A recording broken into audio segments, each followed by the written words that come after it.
Kwame Adewale and Juma Okoro had been friends for as long as they could remember, their friendship born in the bustling heart of Lagos, where the crowded streets throbbed with life from dawn till dusk.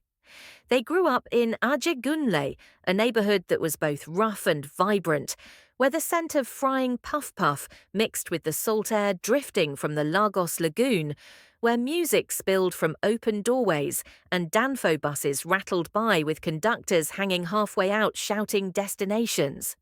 As boys, Kwame and Juma had spent countless afternoons sparring on the dusty open ground behind Mama Bisi's food stall, using rolled-up socks for gloves and old tires as makeshift rings. From the start, it was clear they were both born fighters, not in the sense of street troublemakers, but as disciplined athletes with dreams. They loved boxing with a deep, shared passion that was more than sport. It was a language between them. Both were lightweights, evenly matched in speed, skill, and stamina, and over the years they had pushed each other to become better, faster, and sharper. Each early morning before the sun broke over the skyline, they would jog together along the marina, dodging sleepy street sweepers and piles of fresh market produce, their breath puffing into the cool dawn air, the sound of their trainers slapping the pavement in perfect rhythm. The people of Ajegunle had grown used to the sight. Two lean young men with eyes fixed ahead, sweat glistening on their foreheads, sometimes racing each other in sudden bursts, laughing, taunting, but never losing that undercurrent of fierce respect. To outsiders, they might have looked like rivals. To those who knew them, they were brothers in everything but blood. Their friendship wasn't just about boxing. After training, they would cool off at Makoko Waterfront, sitting on the edge of the wooden docks with their legs dangling, watching fishermen haul in the morning catch. Sometimes they would share dreams. Kwame wanted to use boxing to travel the world, see New York, London, Johannesburg. Juma wanted to open a boxing academy in Lagos for street kids who needed discipline and purpose. But no matter how far their ambitions stretched, they always circled back to the same truth. They couldn't imagine fighting each other for real. In the ring, they sparred like warriors, but there was always that unspoken safety net. They held back just enough, kept some punches soft, avoided the kinds of blows that could end a fight. This bond was tested the day the Lagos Youth Boxing Championship announced its annual tournament. The prize was huge, a scholarship to train abroad, a cash award big enough to change a family's fortune, and the title of city champion.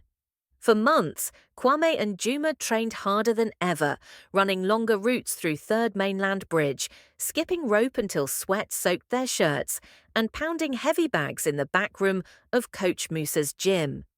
They were so focused they didn't even think about the possibility until the semi-final results were posted on the gym's corkboard one humid afternoon. There it was, in black marker, under final match, Kwame Adewale versus Juma Okoro. The air seemed to still around them.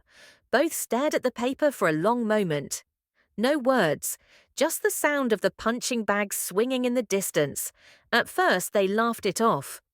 "Ah, we'll make it fun," Juma said, forcing a grin. "Brothers in the ring, eh?" Kwame chuckled, but there was a weight in his voice. That night, lying in bed under the drone of a slow ceiling fan, Kwame couldn't sleep.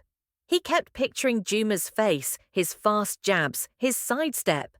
How could he go full force against his best friend? Across town, Juma lay on a thin mattress, staring at the cracked ceiling, wrestling with the same thoughts. The next day, they met for their usual run, but the banter was gone. Their feet hit the ground harder, breaths heavier. They trained together still, but silently, each man already retreating into his own fight camp in his mind. The neighborhood began to buzz with excitement. In Ajegunle, news traveled fast, and this fight was all anyone could talk about.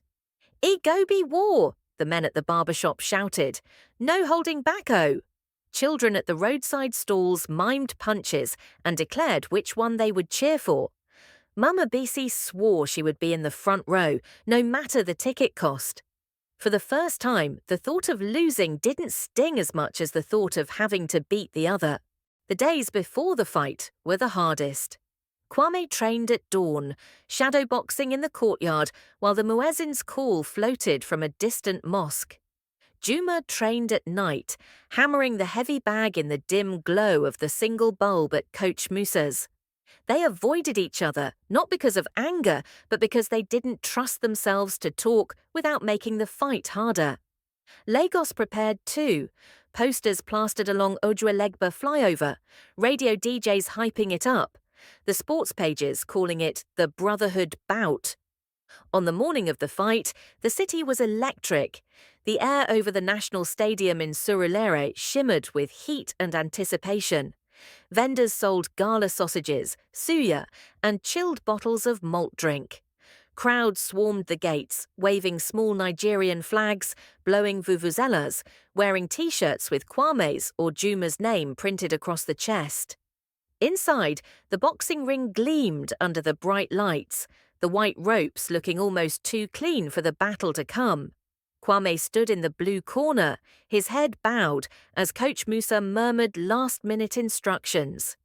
Juma stood in the red corner, bouncing on the balls of his feet, his own coach slapping his shoulders for focus. The bell rang. From the first round, it was clear neither intended to take it easy. They met in the center of the ring with a flurry of jabs and hooks, moving like mirror images. Kwame's footwork was sharp, circling, probing for openings. Juma's counters were lightning fast, weaving under punches and snapping back with quick rights. The crowd roared at every exchange. In the second round, sweat flew with each blow, the sound of leather gloves smacking flesh echoing under the stadium roof. By the third round, they were breathing hard, but neither slowed. Each punch carried the weight of years of training, of respect, of knowing exactly how the other thought in the ring. By the sixth round, the fight had become a blur of motion. Kwame's combinations pounding Juma's ribs, Juma's hooks snapping Kwame's head back. The crowd was on its feet, shouting in Yoruba, Pidgin, and English. In the ninth round, a left from Juma split Kwame's lip. In the 10th, Kwame's uppercut staggered Juma. But still, neither gave ground. Then came the final round. They touched gloves, eyes locking, not as enemies, but as brothers. The bell rang, and they went at it like warriors of old, trading blows with everything they had left.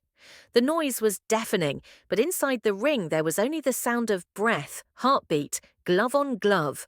When the bell finally rang to end the fight, they stood frozen for a moment, chests heaving, drenched in sweat.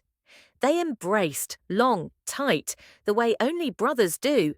The referee took their hands, ready to announce the winner, but they pulled free and walked out together, arms slung over each other's shoulders, leaving the decision to the judges behind them. The crowd erupted, not in disappointment, but in wild applause, stamping feet, chanting their names. Outside, under the night sky of Lagos, with the smell of roasted corn and exhaust in the air, Kwame and Juma smiled through bruised faces. They had given everything, and in doing so, proved that victory was not always about titles or prizes. Sometimes the greatest win was walking away with your brother beside you.